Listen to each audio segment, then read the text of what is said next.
Season 2 of the Strange, Rare, and Peculiar podcast, a place to learn more about homeopathy, deepening your knowledge, expanding your universe of possibility in the world of health and well-being through homeopathy. Homeo what? Homeo what?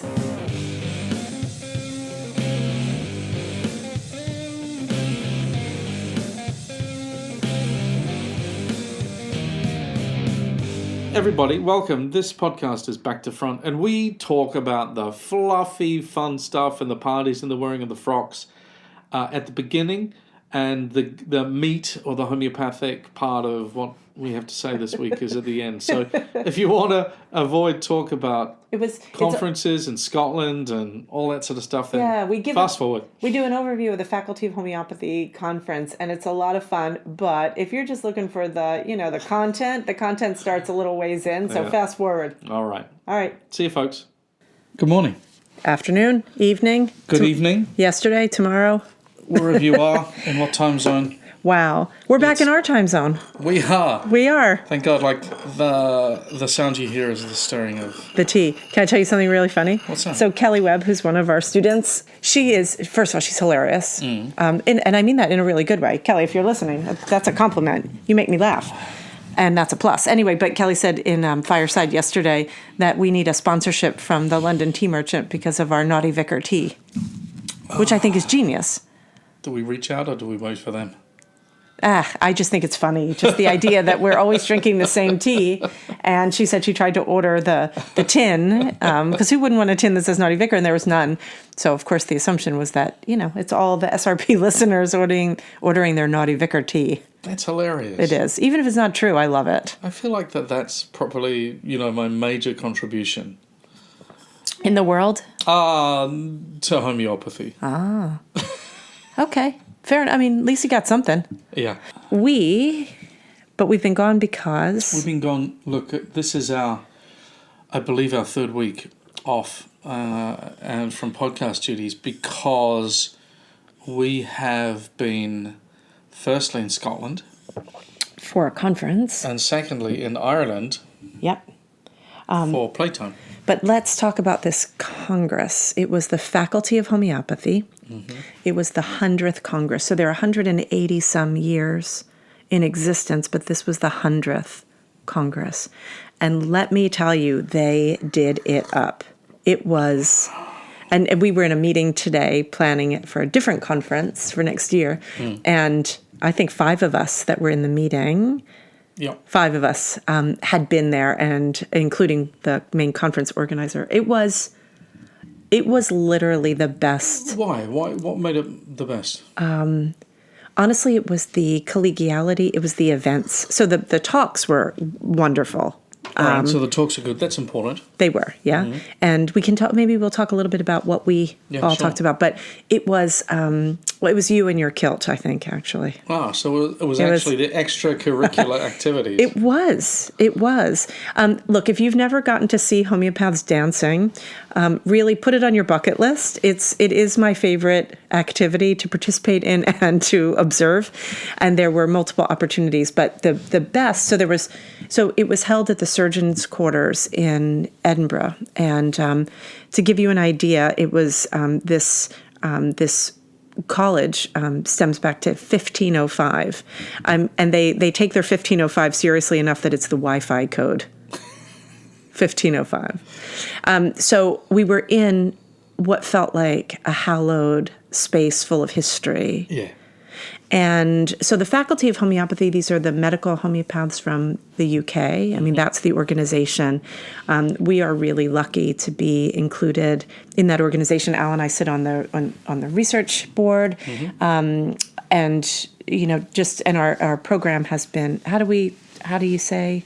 We've got some validation of our program from them, and we are going to proceed with offering the course, which leads directly for licensed folks to be able to sit for the faculty exam. Yeah, so that's pretty amazing. But there's a real sort of the word that came to my mind was regal. I'm not sure if that's what it is, but there is an alliance, a professional collegiality there that is really strong.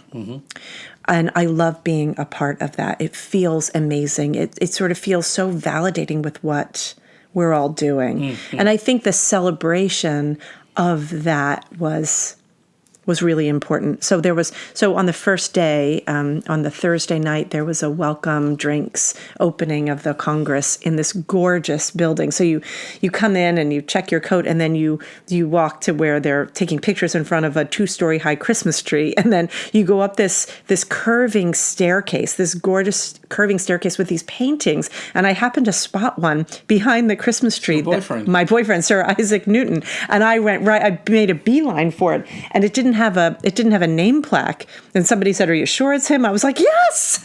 And then I thought, "Oh my gosh, what if I'm wrong?" No, it was definitely it was him. Yeah. You're kidding? Nobody had that hair. Anyway, but then we went up. Everybody sort of processed up. It was beautiful. And then there was this really lovely gathering. And then we got to have dinner with our friends. And then the next day began the Congress. Beautiful talks. And then that night there was an event. There was a dance. And it was quite blue. The lights were all really blue. White and blue. I felt like I was dancing in midday. It was amazing. I have never done that before. It was except in Florida. Well, it didn't feel like midday to me. But there was a lot of dancing. It was pretty amazing. And I got to spend a little time with John Morgan from Helios Pharmacy, my usual, where I don't know that maybe he humors me, indulges me, I think I'm like a kid who wants to hear the same bedtime story. We sit down, he hands me a drink, and he just looked at me as if to say, "I know what you're going to ask me again." And I did. "Tell me about the time you made causticum on the beach in Resse." And I could listen to him tell me that story 500 times. And then I pepper him with probably the same questions that I've asked him every time. Okay, now tell me the part about the marble. Tell me the part about like why and this and that.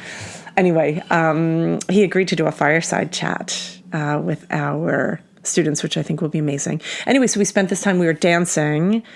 There was a DJ. It was so much fun. And yes. Yeah. And at the end of the night, it went all Bollywood, which I really enjoyed. Folks, I don't know if I can paint a picture for you, but it felt like some being had possessed my wife and taken her away. Because when I looked around, she was in the middle of the dance floor, and it was just Bollywood central.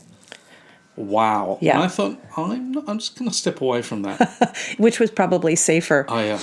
It was amazing. Somebody grabbed me by the arm. She dragged you in? She did. She dragged me in. She showed me the moves. She knew all the moves. I mean, it was people who were, Indian. There were Sikhs. There were like people who just knew this, and I didn't. And yet, anyway, but that was beautiful. And then came... Isn't it interesting? Because when we have our JAHC events in the past, conferences where quite often there is a Bollywood presence, but it sort of feels like line dancing or something. This was very, very different watching you in action in the dance floor. Don't point it at watching me in action, but it was I had the best time. Yeah. I had I was being shown what to do, and then it took me over. But then Saturday came along, and that was Saturday was the day that we presented. And this is the part that we wanted to share. Well, we wanted to share all of it with the community because I think, for people who haven't attended a Congress like this that's more formal, I mean, the JHC is wonderful in its own way. And there's a party, there's dancing and all of that. But there's something about the formality of the British and the European Congresses that's different. And I agree with that. Right? Yeah. And I really appreciate that. Anyway, I will start by saying that I feel so honored that we were able to present because it was a part of history. And for the two of us as historians and keepers of information and detectives of the information and looking at the photos and reading proceedings from congresses and things, the people who participate and the people who are in the photos, they come alive later down the road. And I thought, oh my gosh, we are a part of that, that just felt really special in a way that's different than, like at the JHC, they don't have a tradition of doing a photo of everyone. There are photos. I mean, they do photos of the board members. Well, I was a board member I went almost through to the end of my second term, I think 5 years, and I never was in one of the photos. Not even once. Really? Yeah. I mean, I'm not, well, probably because I had I had a lot of things going on, and I might have just missed the call, whatever. But you know what I'm saying? There's something that's like, they have traditions that they do, and there's a formality to it. Anyway, so Saturday comes, and so there were 3 of us who were representing Home Foundation and AHE. So Al was the first to present. Do you want to give a little synopsis of what you... Yeah, sure. So recently, as in 10 minutes ago, it's actually still open on my desktop, we have an article being published in a integrative medicine journal, which is OBM, Integrative and Complementary Medicine. And it is on users of homeopathy. And that is going to hit the airwaves really, really shortly. But I was able to give a brief, 20-minute, 25-minute synopsis of that piece of research, where we are asking a broad question. And the broad question is, who's coming to homeopathy from a demographic point of view, from a percentage of a population point of view? Mm. And then what are the drivers of those folks using homeopathy? Because I think at the coalface we kind of all have a suspicion that the demographic and perhaps some of the drivers are changing. And so using intake forms, what we did is an analysis of all of the clients that have come to see us in our chronic clinic over 7 years. And we were able to... We know exactly, in answer to the question, who's coming to see us in our clinic. Yep. In terms of age group, gender, all of that stuff. Are they working? Are they not working? Are they living by themselves? Are they living in a nuclear family and all that sort of stuff? But beyond that, we now also know from the intake forms a whole lot of drivers about what they have and what their some of their worldviews, because they talk to us about in their intake forms about antibiotic use. They do talk about other therapies that they're taking, and so I presented that, and then the last part of it was a call to action, because the PGRN, the Practitioner Generated Research Network, is making a call for intake forms now, and I've not told you this, but in 48 Wait, you haven't hours, told the listeners or me? You. Me. Oh, good. We're all getting this at the same time, people. In 48 hours, we've had 100 new intake forms land. You're kidding. Yeah. Oh, from Lisa. Yeah, okay. Oh, awesome. Amazing. That's right, yeah. And she did that inside 48 hours. Yeah. And the point of that, folks, is that it's all very well to know exactly what's going on in our clinic and answering those questions. That's of operational value to us. But it's not of comparative value. Right, because, in terms of a really a jaw-dropping, life-changing piece of research, it's not, because we're not comparing it to anything. Yeah. And so that's why we need your intake forms. And if you go to the PGRN and become a member, then we can communicate with you directly about the 5 really quick things that you can do to then participate in these pieces of research. Mm. And so, that's what I spoke about. You get there at Home Foundation, hohmfoundation.org, and then you'll just, in the drop-down menus, go to research, and then under there it'll be the PGRN.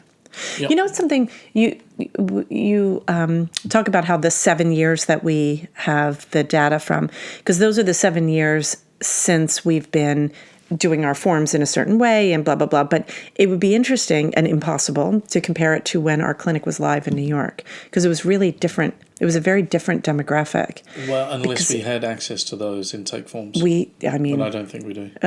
We have some, but we don't have... Yeah. But anyway, the reason that I think it's interesting is because something we've never talked about this, but comparing telehealth to in-person, is there any difference? I mean, I don't know if that's valid. Anyway, but it was... Well, no. It's a really interesting thing. Like, folks, if you already have joined the PGRN, and if you have done those 5 things, I call them the 5 things, And maybe we should have a podcast on those specific 5 things. I'd love to know what they are. Let's not get into it right now. I mean, you've got to have some wording on your website. Yeah. You've got to learn how to de-identify. Yeah, you need to do the ethics course. And do a quick ethics course, etc. So if you do those, then send us your intake forms. And you don't need to send us this year's intake forms. I mean, it would be great. Right. Well, that's retrospective. But if you want to do something prospectively, we have our Universal Health Inventory form. Yeah. That eventually we'll be able to provide to everyone, so you can sort of plan for that going forward. Yeah, okay. But the point that I wanted to make was that to answer your question from before is that give us intake forms from 2000 or give us your intake forms from 2010. If we want to see any differences and be able to compare any differences between previous generations of clients and the clients that we're seeing at the moment. Awesome. Yeah. I love it. Yeah. So your talk, you nailed it. Yeah, it was one of those ones where I left my run late.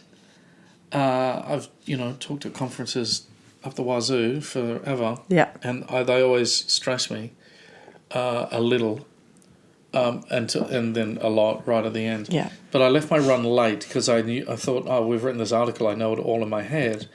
And then, of course, I just started to realise, those transition slides and just making sure that you've read the audience and you're able to make it flow. But I just, I was in charge of the material and I sort of felt I could have a bit of fun with it. And so it felt like a spontaneous and a good piece of communication. Yeah, that was pretty awesome. Thanks. And then there were a couple of other talks, and there was a break. Then there was mine.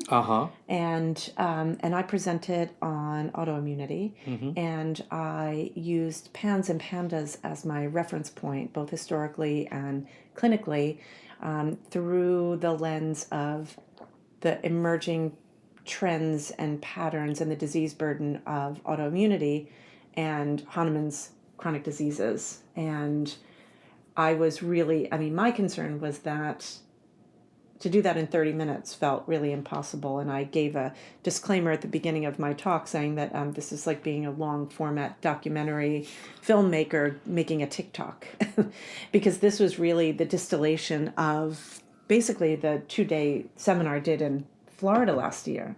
But I think it was well received.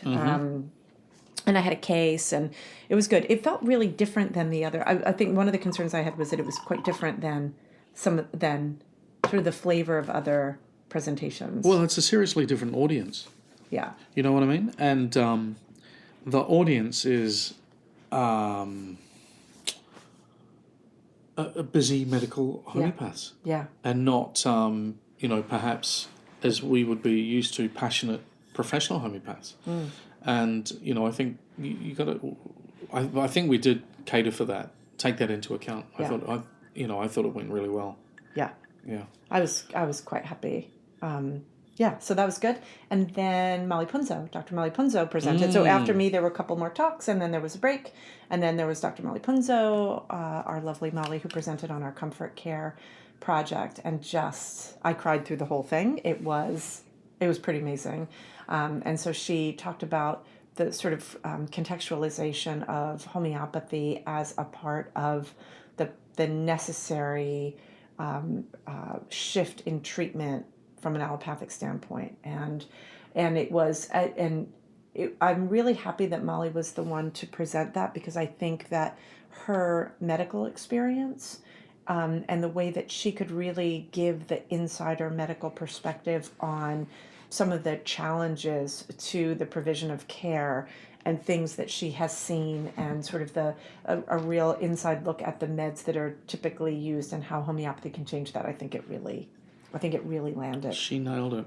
Wow. It. Yeah. It was had everything, that talk. Everything. So I think between the three of us, we had a really, we represented our organization really well. And then came the gala. All right, so that's the point. I thought you were going straight there before. No. All right. So then came the gala, and the gala was, it was just spectacular. It was black tie, and sometimes there's black tie and people come wearing jeans with a jacket. It was not that. It was black tie. I mean, people really did it. I think Al in his formal kilt ensemble was a highlight. And I'll tell you what the highlight was. The highlight was heading out into the snow yeah, wearing long socks and a big skirt. And the jacket is really nice. it was beautiful. That jacket was good to wear, waistcoat. Yeah. And the jacket. But the actual highlight for me was I got there and we had a photo or two taken, and then realized that when we got in, realized that for me I'd been there for about 10 minutes, and then realized that I'd actually put the kilt on backwards. Right. Thanks to Greg Amarine for helping you with that. Yeah, so the boys disappeared off into the bathroom, and we had a little moment, and then back into the party. Oh, it was good. Well, what I was going to say is before we got to that point, when you arrived at this event, walking up the ramp to enter the surgeon's quarters, there was a bagpiper playing. Oh yeah. That was, it was. Have you ever heard that before? Yeah. I've heard bagpipers before, but the sort of procession of people in black tie with this bagpiper and lightly falling snow was more than really I was just like not real.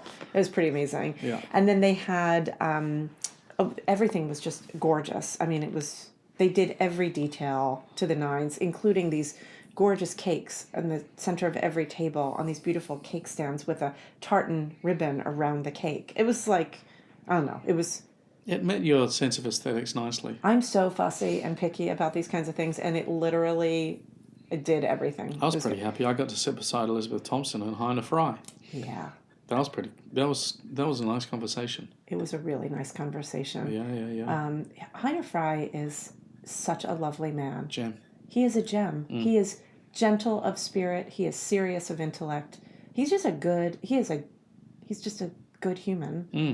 He was really lovely. Yeah, we had some really nice conversation at that dinner. And then came the band, the traditional Scottish Cayley right. band. I totally put that one out of my mind, actually. Yeah. So talking about the line dancing that Yashi leads us through at the Jack, this was led by these Scottish lads. Professional young, handsome lads in kilts. What do you mean handsome? Oh, did I say that? Did I say that out loud? Sorry. And it was hilarious. I mean, it was so much fun. They might have had something. At points, it was dangerous. There was this moment where Jeff Johnson is running down the room. Oh my gosh! Like a lock, which I think is what he was on the rugby field. Did he play rugby? Oh my God, yes. I didn't know that. Oh, he's obsessed with rugby. Unfortunately, English rugby. Of course. Yeah. He is, and he's probably about 6'4". Oh, add another one. I think he's 5'5". He's a really, if you don't know who he is, he's about 6'5". He is like Tigger a little bit. He's between him and M. Colley. I feel like nothing bad could happen when the two of them are on the dance floor. Their spirits are so bright. It's just really lovely. Anyway, we danced until I don't know what. And the band packed up, and then they were playing music, and it just kept going until finally we found ourselves back at the hotel and couldn't sleep because of the excitement of the day. Anyway, so that is just for everyone, just a little window into what was really a spectacular event. And I just can't thank the organizers enough, between Gary Smith and Jill and just amazing. So thanks to everybody. Now, we actually have another topic to talk about. What do you mean? Well, I wanted to talk about something that is pretty timely. Probably should have started with that and done the fluff at the end. Well, put a little thing in the beginning so people that want to fast forward through party talk and get to some serious stuff. But I was thinking about something, which is, so we did a reboot of the HHN clinic, so Homeopathy Help Now, our telehealth clinic. So we've been, this clinic's been around since 2020, and of course it started during COVID. And when we started it, I mean, we were super organized. We've always been really organized with it. But it was like in the beginning, when you're starting something that has never been done before and you've got high volume, it's going to be organized chaos. That's just I mean, that's just the nature of the beast. And so we're at this point of maturation. We're about to have our 5th birthday in March, and we had this, I think we've talked about this on the podcast before, just we realized that we had sort of an operational challenge, which was how do you, and probably this challenge that I'm about to mention is probably why there aren't other clinics like this, which is in order to serve a population for their acute illnesses, you need to be around when the acute illnesses happen.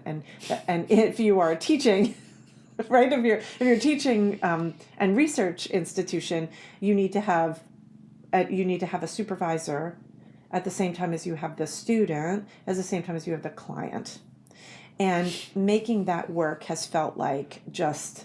Those are 3 spinning plates. Totally. And I suppose if you add the research part of the data collection part, that's the 3rd spinning plate. But like, at least that doesn't have to be done in real time. It's the real time, because the research But the data's got to be collected at the yeah. But like that part we kind of nailed in the beginning, but man. Yeah, but there's infrastructure behind it. But, that's a very different proposition. A number of people have, over the years said, I'm going to set up an acute clinic, or let's have an acute clinic at the school. And of course, it's a brilliant idea. You're the only person that I've met that's actually driven it and done it.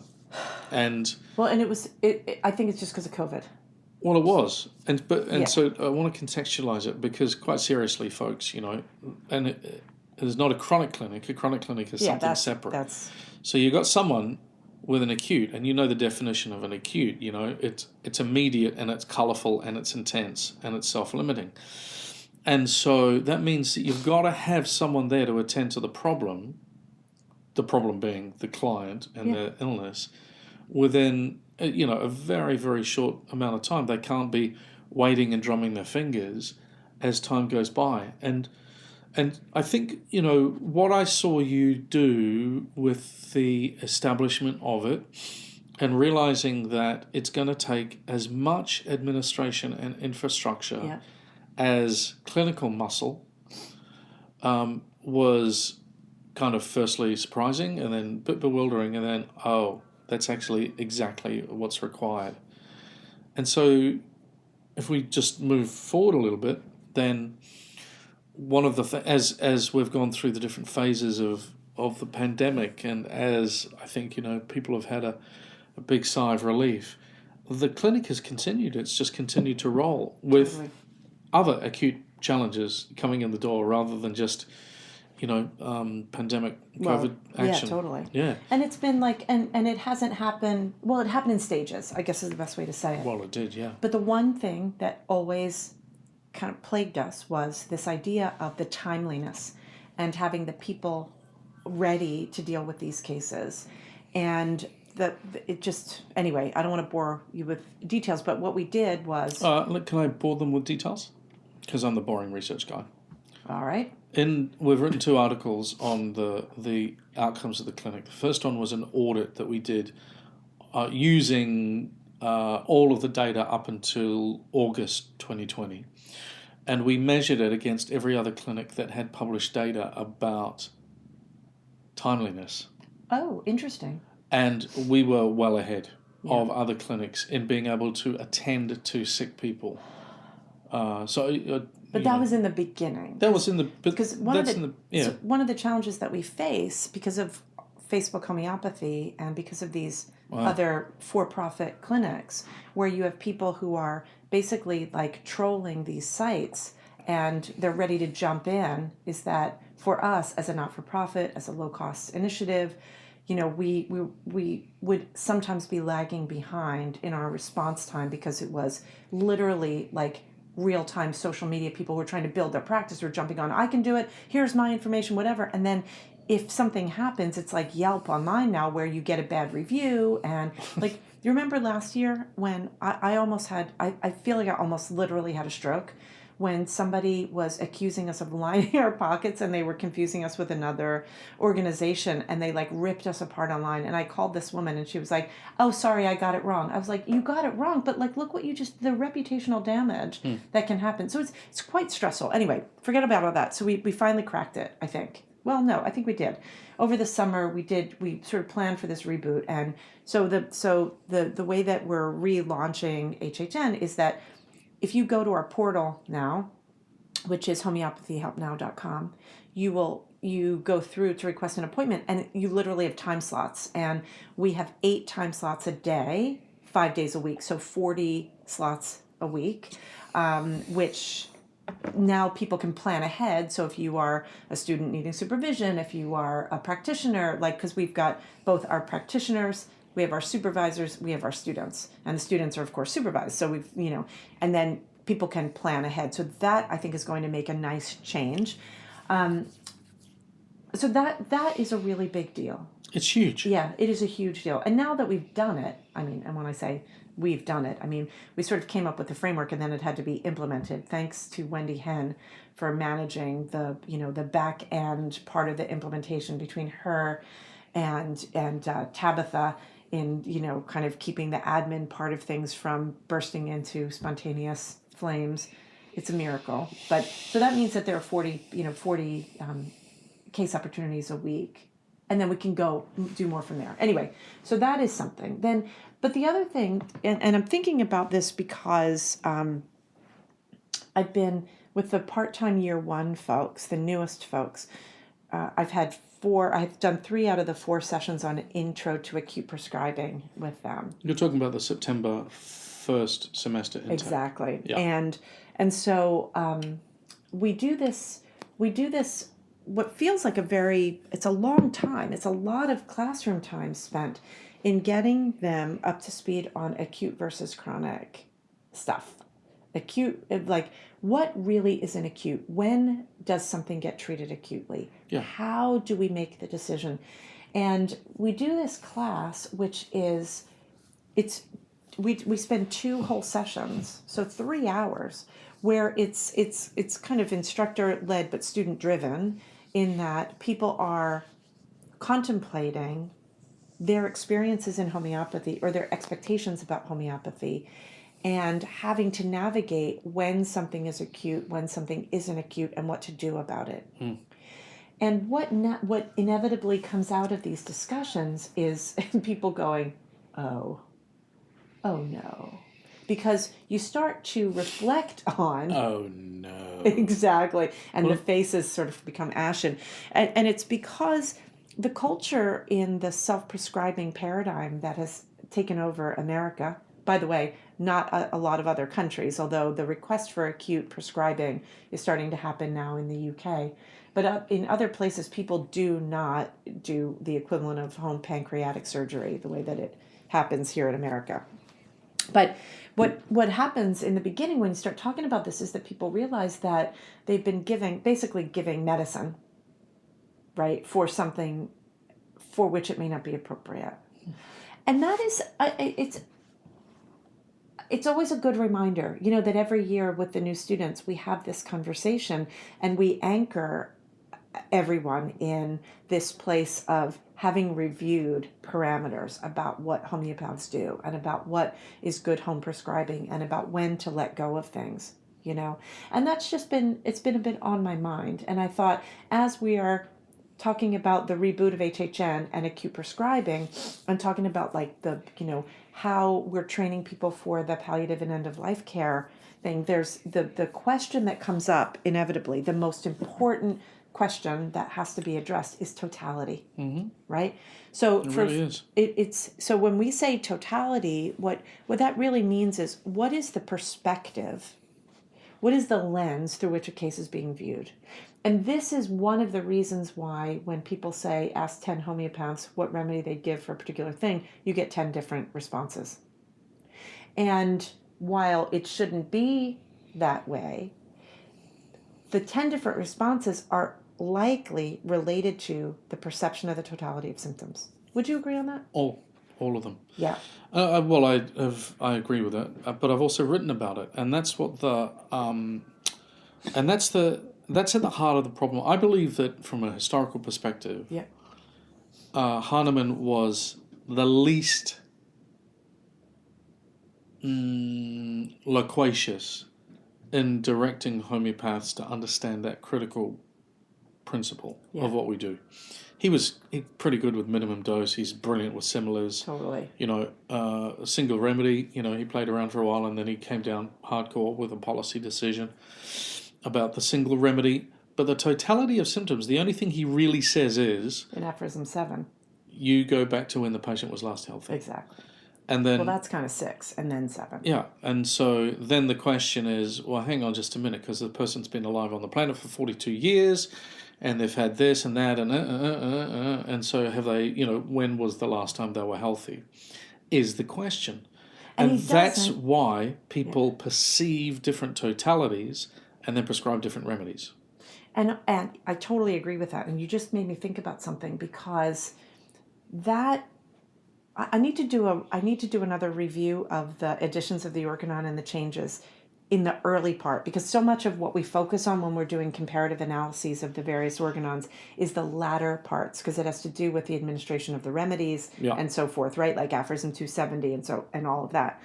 But the beginning, like up to 22, like the very beginning of the Organon is about sort of context and philosophy. Doesn't change much over there. Exactly. No. It really doesn't change much. No. But once you get to chronic diseases, totality goes from being a two-dimensional to a multi-dimensional contemplation of how to address a case. Yeah. Right? And that isn't articulated as clearly. Because I think, when people talk about, like, if Hahnemann were still around, would he have made changes? And this is what people use as their excuse for all the crazy business and all the tautopathy and all the stuff that's isopathic in nature, right? Yeah. But in reality, I think that I think he really solved the problem in terms of the manufacturing process of the remedies. I think that's fairly straightforward, right? Because he kind of got clear on it when you look at his case books from Paris. He was integrating sort of the delivery, but he stuck with those basic principles. But what didn't happen in chronic diseases was he talks about the understanding of the diseases, but not the applied principles in the same way. Do you know what I mean? Like, there's nothing as simplistic as aphorisms 6 and 7, right? 6 and 7, 6 being the objective observer, and the, which ends with the when the client was last well, going into totality. And I think it's because it's really complicated. I shouldn't say it's because. Well, it's because there's no... It's complicated because he doesn't take it any further at any point. He doesn't say, my definition of... He gives I was going to say he doesn't give a definition of health, but of course he does. He does, yeah. But if you use that very broad definition of health, then I don't know any healthy people at all. He claims to be the only one that he knew. Well, living for the highest purposes of our existence. Yeah. That's a big statement. Yep. So I think by going very broad, he didn't help us. And that's why I've, over the years, really appreciated... Let me give you an example of the way I've seen it and articulate it. Have you ever been in one of those clinics? You would have, done some clinical work at different schools, not ours, where the students inevitably land on bland polycrests as their remedy in a case. Which is it's the only thing worse than that is the students who want to give 15 remedies, many of which are exciting and meditative provings to understand. But let me explain what I mean. So what I mean by a bland polycrest is that, it doesn't matter really about the focus of the case, what the person's got, It's that, they're throwing into their analysis all of the random features that they heard in the case. Exactly. Which inevitably lands at calcarb or lycopodium or something. Blah, blah, blah. And it's hard, it's anyway, so there's that phenomena. And then there's the phenomena where you've got... Oh, yes, pussycat. Then there's the other phenomena where you've got quite a complex case. And then the more medically oriented homeopath says, well, it's clearly a Colchicum case. Yeah. Or a Berberis case, because that's the thing that happened most recently with a left-sided kidney stone or something. Right. Which is a bit of an Isiaga approach, isn't it? Well, it is actually, and there's some precedent there. But anyway, the point that I'm trying to make is that I really appreciate the two positions, but the middle path is the really important one, because that's not an acute case. Right. Right? An acute case, by is defined as something. Yep. And every now and again there's a ragged edge. And we had one the other night actually. Yeah. In the class I did, but the approach and the perspective, the worldview, what do you call it? The epistemological worldview determines what is the totality of symptoms depending on who the person is. Right. It's very subjective. It's almost the most subjective, probably is the most subjective part of homeopathy. I would agree. Yeah. And so that's the reason that we get colchicums, and that's the reason we get lycopodiums, right? Yeah. And I think, I kind of have, in my own 30-something years, have kind of swung between them, and hopefully, I've got a much more refined understanding of where to land in most cases, and it's probably neither, Well, and then it comes down to first prescription versus subsequent prescriptions. Well, exactly. Yeah. Because case management. I thought of something as you were talking, which is we were talking about how totality is really minimally mentioned, but I thought of another place where it comes up, which is in the aphorisms where Hahnemann is talking about similarity and the stronger similar. So in like aphorisms, say 23 to 49, right? When you get into that like 47 to 49 place, I think, how does it work? Yeah. where he's talking about a complex disease that lives in more than one place in the organism, is really establishing the fact that there might be more than one totality to be addressed in a case. And then comes the question of where do you begin, right? I had a fun teaching experience the other night. The students laugh that I always say this is my favorite lecture to teach before almost every class. Yeah. This is the most important lecture you're going to get while you're here with us. Yeah, I say that every time, I think.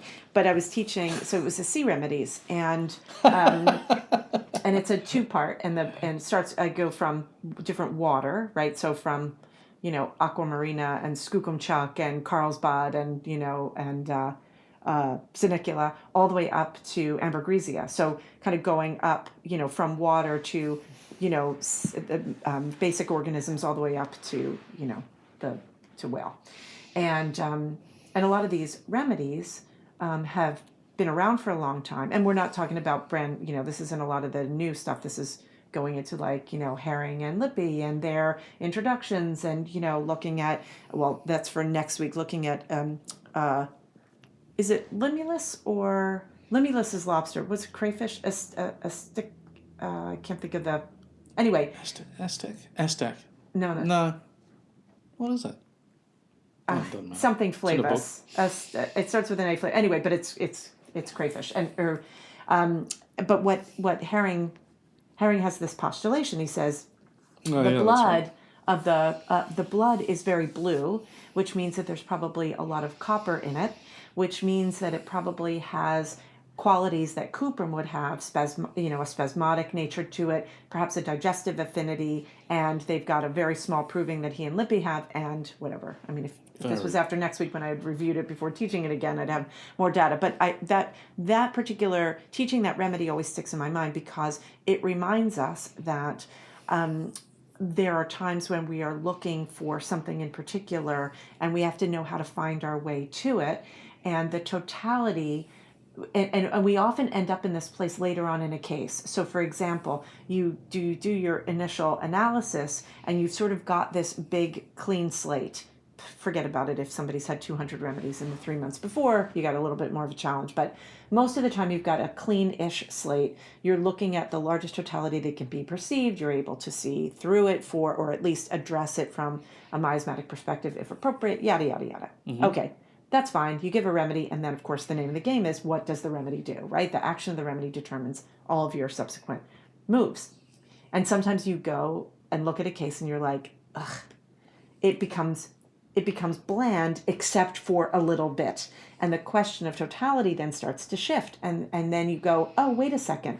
I'm thinking about these sea remedies, many of which have aspects of like an allergic response to them, or a digestive response, or a histamine response. Well, I said allergic response, whatever, but you know what I'm saying. So you then start looking around at these provings, at these remedies for which we have more limited information, looking for something that really stands out.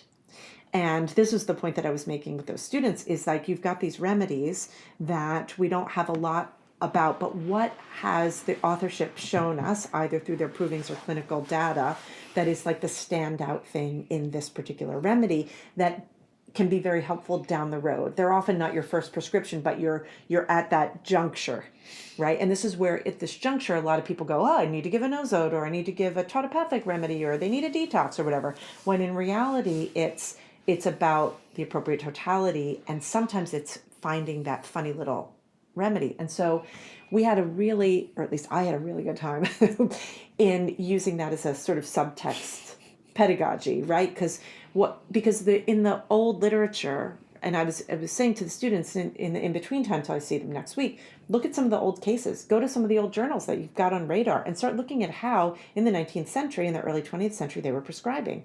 A lot of times we'll call that keynote prescribing, but in reality, I would say it's more the real emphasis of the most characteristic symptom that you can see, right? That aphorism 153, right? Yeah. And with that sometimes is helpful. We hope we have that in the beginning of a case, but we often get that later on when you're sort of honing in until it comes to like a fine point, and you have a few sort of key symptoms that like knock out the rest of it. Do you know what I'm saying? Mm-hmm. And that shifting totality in case management becomes really key. And if you're heading in the right direction, it always becomes clearer and clearer and clearer. Exactly. Yeah. And not muddier. If it becomes muddier, then I love that part of it. Huh. I really do.